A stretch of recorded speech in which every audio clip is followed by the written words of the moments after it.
Soil, a big vote in favor of your right to privacy. The Supreme Court ruled this week that police need a warrant to search a cell phone or another digital device belonging to a person they arrest.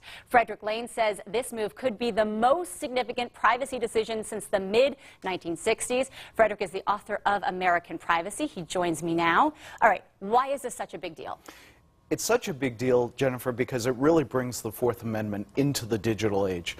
This opinion is a very clear statement by the court that they understand the role that technology plays in our lives and the importance that we attach to these devices.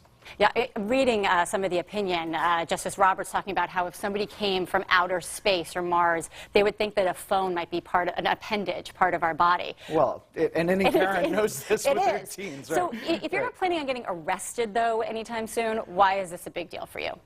Well, overall, it's a big deal because we should all support the Fourth Amendment, and none of us know when we might actually need our constitutional rights.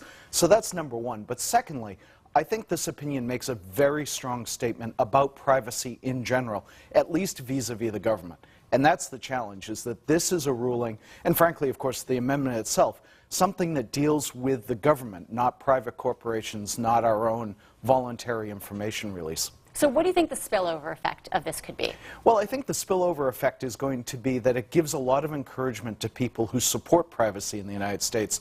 I think it raises some issues about how the National Security Agency deals with information.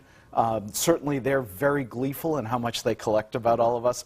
This opinion could give support to some arguments that they go too far. Yeah, I mean, they've been under a lot of scrutiny, though, lately. Right. Do you think that this is actually going to change anything that they do? Well, not in a direct linear fashion, because this, of course, didn't deal with the NSA, but certainly people who work in this area are going to be citing a lot of the suddenly liberal Justice Roberts' opinion, about how privacy should be protected and how important it is. In this digital era of oversharing, I mean, is a ruling just about cell phone privacy really going to make a difference? I mean, you read about somebody breaking into someone's house and then logging onto their Facebook account. I mean, criminals are making mistakes all the time in oversharing stuff. Is it really going to make a difference? I actually tweeted that story out because it was hysterical. But, for the average person who's walking into Starbucks and handing over their card or using their cell phone to pay and all of that good stuff, for the millions of people who check in Foursquare and so forth, this opinion has nothing to do with that.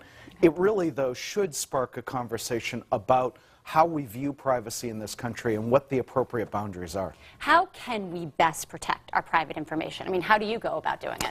Well, it's interesting because I'm in a very public space, so I tend to share a lot of stuff anyway. But for people who are concerned about it, they need to pay careful attention to what they're sharing, and they need to support legislators who are going to advocate for better privacy policies on the part of corporations.